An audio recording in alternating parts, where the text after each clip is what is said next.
Good afternoon and welcome to Plumpton for our At the Races behind the scenes day at the races. We've got a big crowd of people here as well who are getting involved. We've got a farrier demonstration. That's how we're going to kick proceedings off, because it's a very important part of racing, particularly for the horse itself. The shoes, the feet. We say if there's no foot or no horse, basically, it's a very important part, just as it is for us to get our running shoes right if we were going to be a professional athlete. But Roger is here and his son Chris. They're going to give us the demonstration. So first of all, Roger, I mean, would you agree with what I said? You would, wouldn't you, that a horse's shoes are terribly important? Oh, without their feet being just right, they can't perform properly, there's no doubt about it, yeah. Roger, let's bring you right round here because we don't want to miss this actual demonstration. You can see the whole procedure of right now. He's lifting the clenches, isn't he, to remove the shoe? That's right. It's the ends of the nails. We put them down when we put the shoe on to help keep it secure. So to start off taking it off, you've got to cut those clenches and then you can ease the shoe off, clean the foot up, trim the excess growth and then prepare the shoe to fit. That little bit he's popped back's called the buffer. Just moving the clenches up, isn't he, so he can take them off now. These are, what are these called?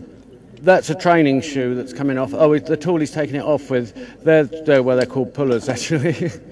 Pullers, so they're just helping to remove it off now. And you've got all that dead hoof, so what's he doing now? He's just cleaning the dirt off and taking off the piece of the sole. That's the flat part of the foot in the middle there. He's anything that's ready to exfoliate, that's flapping, that can just trim. And now the frog at the middle, he just clean the excess off just to tidy it all up, then have a look there just to see how much foot there is to come off, cleaning that up nicely. Now could you just sort of explain in sort of human terms, it's a bit like really trimming our nails, isn't it? It's not painful for the horse. No, the outside isn't painful. It is exactly like trimming the nails. It's an extension of hair in actual fact, which is all compressed up.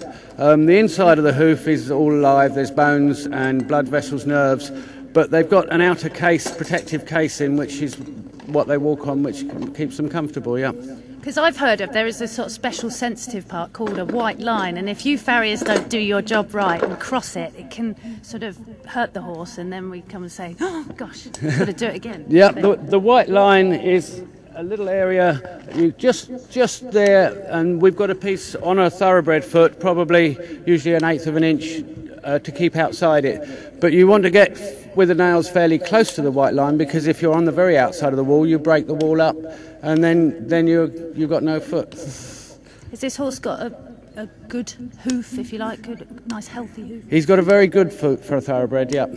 So how often would they need to be shod, thoroughbreds? Well, they usually go about 4 weeks. It depends on how much work they're doing on the roads and whether if they're in aluminium shoes and a lot of road work, it might be more often. If they've got their work shoes on and on the soft, they might go a little bit longer. Just why Chris is doing a nice job of tidying it up there with his buffer knife, isn't he? He's got a, no, sorry, it's a drawing knife. That is a drawing knife. You're right. I've been doing my homework. Don't you? Could you just show us a shoe, if you may, Roger? Because I just wanted you to get a good look at one of those, just while he's doing that. Because you were referring to sort of racing plates. This is a training type plate, which is made out of mild steel. And this is an aluminium one, which is considerably lighter. They always say an ounce off the foot is worth a pound off the back, but I'm not sure if that's quite. I was going to say, could you just hand it to? I just want like someone to do a comparison. Would you like to hold on to them, sir, just so you can feel the difference, because they're just so light. They can pass them round if they like. What does that feel like? It's quite smooth. Yeah. This one's a safer shoe, apparently, according to the recent. And this one's just much. Well, how does it feel to you? That's quite heavy, that one, isn't it? Yes.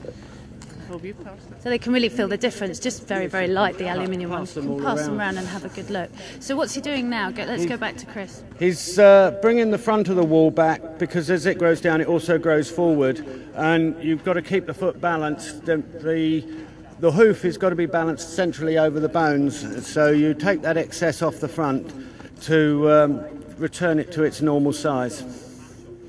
Just make it nice and neat, so filing it down. That's right. Now it's ready to have the shoe prepared for the foot. So shall I go and have a look? Yep, we'll do that. So he's going to take the shoe there. We'll have a quick word with Chris about this bit, and you can tell us what Dad's doing now. Well, he's just about to shape the shoe. So he's just going to see if it fits, and I suppose he'll adjust it, will he? Yeah, well, what he'll do is he'll take it to the little anvil and he'll start shaping it. Look, Dad's not happy. He's doing a bit more trimming there. This is controversial. He's got the old pincers out, having a little adjustment, seeing if it fits. Because, you know, that's very, very important, isn't it? Taking it over to the anvil now, and he's going to, what, you tell us?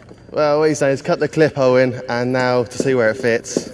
And he's starting to straighten the courses and bring in the hills a bit to make it fit. Yeah, just to get the shape right. So using the hammer just really to adjust it and get it to a suitable shape so it fits the shoe.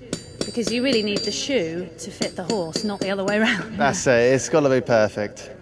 And I guess everyone's very different. Is it a difficult job? Do you enjoy it? It's difficult. It has its ups and downs each day. Depends what the weather's like, where we're shoeing. I expect some horses, I mean, he's being a very good patient, so to speak, but some aren't. Yeah, some get wound up a bit easier, or youngsters which don't know a lot, but yeah, generally all right. They learn. And I suppose as well, it looks as if it can be hard work on the old back, doesn't it? You notice it every Friday. Nice hot bath. That's it, or swim.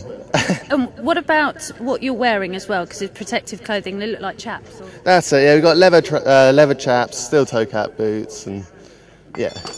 What if someone's interested in really sort of getting into farrier, becoming one? I mean, how do you go about your apprenticeship and training? Well, you've got to do a year's pre-farrier course, which you have to make 8 pieces of steel, and like different bits, like set-eyed hooks and bow shackles. And then you've got to do an online test, which I say it takes a year, and then you've got to go about finding your apprenticeship, because you go do an exam after the course where you've got to make a specimen as well as have a board. But yeah, then you've got to find your apprenticeship, and easier said than done. It's a very skilled job as well, isn't it? Because you know, you're under pressure time-wise. If a horse were to spread a plague down at the start, you haven't got long to whip one on. No, there's a lot of pressure. Especially with the TV cameras pointing at their faces, as I've seen recently. No, it's hard work. And what about the fact that you're, you know, here for this demonstration today, cold shoeing, but you could hot shoe, couldn't you? You could use, I've forgotten what it's called now, but a furnace, basically. That's right, yeah. Well, with the race horses, you always do them cold because, well, they're all usually in stables and you've got a long way to walk. You're not near a fire. Plus, I mean, they're aluminium shoes normally when they're racing, so... but when we're at, like, riding schools, show jumping yards and other yards, we tend to hot shoe all the time. Okay, and how many, just popping in there, the nails are going in. What's your dad doing there? How many would they go in, and how does he actually put them in? Well, it depends on what sort of horse, really. He'll be putting 4 in the outside, 3 in the inside, just to make it more stable. I mean, a good footed horse, like at riding school, you tend to put 3 and 3. Mm-hmm. It just helps it stay on a little bit. Okay, so they should stay in place, really, shouldn't they? That's it, yeah. I mean, the fit generally, you shoe them a little bit tighter than you would a riding school because they're going at a fair gallop and the feet are going all over the place. So it's very easy to hook shoes off if you're not careful. But it sounds like a good job and you enjoy it. Yeah, I love it.